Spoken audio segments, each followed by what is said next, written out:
Deputy CM Pawan Kalyan Kakinada పోర్టును పరిశీలించిన తర్వాత అధికార యంత్రాంగంలో కదలిక వచ్చింది. రేషన్ బియ్యం అక్రమ రవాణాపై ప్రభుత్వం విచారణకు ఆదేశించడంతో అధికారులు రంగంలోకి దిగారు. పోర్టులోని స్టెల్లా షిప్ను క్షుణ్ణంగా పరిశీలించి పీడీఎస్ బియ్యం రవాణాపై వివరాలు సేకరించారు. పవన్ ఆదేశాలతో 5 విభాగాల అధికారులు బృందంగా ఏర్పడి 12 గంటల పాటు స్టెల్లా షిప్ను తనిఖీ చేసినట్లు కాకినాడ కలెక్టర్ షాన్మోహన్ తెలిపారు. మొత్తం 5 కంపార్ట్మెంట్లలో తనిఖీలు నిర్వహించి 12 శాంపిల్స్ సేకరించినట్లు వెల్లడించారు. షిప్లో దాదాపు 4000 టన్నుల బియ్యం ఉన్నాయని, వాటిలో 1320 టన్నుల పీడీఎస్ బియ్యం ఉన్నట్లు గుర్తించామన్నారు.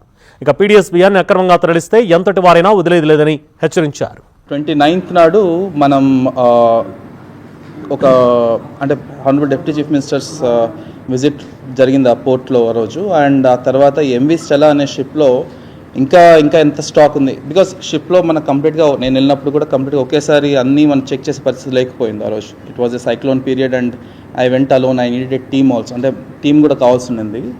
సో ఆ తర్వాత మనం ఒక మల్టీడిసిప్లినరీ టీమ్, అంటే ఒక 5 డిపార్ట్మెంట్స్ కలిపి ఒక టీం వేసాం, including revenue, civil supplies, police, customs and ports.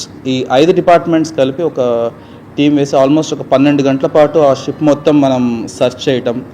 ఆ షిప్లో హ్యాచెస్ ఉంటాయి. హ్యాచెస్ అంటే కంపార్ట్మెంట్స్ లాగా ఒక 5 కంపార్ట్మెంట్స్ ఉంటాయి. ఈచ్ కంపార్ట్మెంట్లో ఎక్కడెక్కడైతే రా రైస్ అంటే వైట్ రైస్ ఉందో, బాయిల్డ్ రైస్ అవన్నీ పక్కన పెడితే వైట్ రైస్ ఎక్కడైతే ఉందో ఈచ్ కన్సైన్మెంట్లో ఒక శాంపుల్ తీసుకుని రావడం జరిగింది. అలా మనం 12 శాంపుల్స్ తీసుకురావడం జరిగింది 5 హ్యాచెస్లో. ఎక్కడెక్కడైతే మనకి వైట్ రైస్ ఉందో మొత్తం almost 4000 tons off white rice ship మీద ఉండింది. ఆ 4000 టన్స్ సంబంధించి 12 శాంపుల్స్ తీసుకురావడం జరిగింది. సో టెస్ట్ జరిపిన తర్వాత దాన్ని 1-2 సార్లు వెరిఫై చేసుకున్న తర్వాత 640 మనం ఒరిజినల్గా అనుకున్నాము. బట్ ఆ 4000 టన్నులో 640 టన్స్ ఆఫ్ పీడీఎస్ రైస్ బదులు ఆల్మోస్ట్ అదనంగా 680 టన్స్ కూడా దొరకడం. సో మొత్తం కలిపి almost 1320 tons of PDS rice మనకి దొరికింది. అండ్ ఆ శాంపిల్స్ టెస్ట్ చేసిన తర్వాత కూడా 1-2 సార్లు మనం ఇక్కడ టెస్ట్ చేసింది, అందువల్ల కొంత లేట్ కూడా అయింది. అండ్ 0.36% అంటే 0.36% ఆఫ్ ఎఫ్ఆర్కే మనం ఏదైతే మనం ఫోర్టిఫైడ్ రైస్ కెర్నల్స్ అనుకున్నామో అవి ఆ శాంపుల్స్తో దొరకడం, అది నిర్ధారింపడం జరిగింది.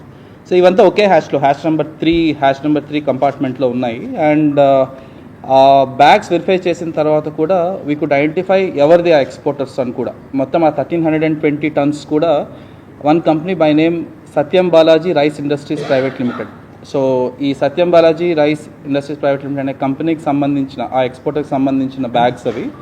సో ఇప్పుడు మనం దాన్ని ఐడెంటిఫై చేసిన తర్వాత సత్యం బాలాజీ సంబంధించిన వాళ్ళు ఎక్కడి నుంచి తీసుకొచ్చారు, ఏ రైస్ మిల్స్, తర్వాత ఏ గోడౌన్స్లో స్టోర్ చేశారు అనే ఎంక్వైరీ ఇప్పుడు జరుగుతుంది.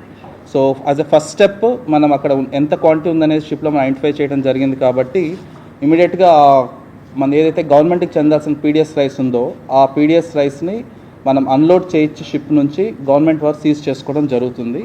అది ఇమీడియట్గా ఆ పని మనం ప్రారంభించడం జరుగుతుంది. And it will take 24 to 48 hours కొంచెం వెదర్ బట్టి. సో ఈ షిప్లో నుంచి ఇమీడియట్గా అన్లోడ్ చేయాల్సిన బాధ్యత సత్యం బాలాజీ వాళ్ళు తీసుకోవాలి. And immediately port officer will seize it along with civil supplies department and మన గవర్నమెంట్ గోడౌన్స్ పోర్ట్లో ఉన్న దాంట్లో అది సీజ్ చేసి పెట్టడం జరుగుతుంది. తదుపరి విచారణ తర్వాత దానికి ఏ మిల్స్ సప్లై చేశాయి, తర్వాత ఆ మిల్స్కి సంబంధించిన బిల్స్, ట్రక్స్, ఇంకెక్కడ మధ్యలో ఉన్న ట్రేడర్స్ ఉంటే ఆ ట్రేడర్స్ ఆ డీటెయిల్స్ తీసుకోవడం జరుగుతుంది. As a first step will unload the entire PDS stock of 1320 turns from the ship.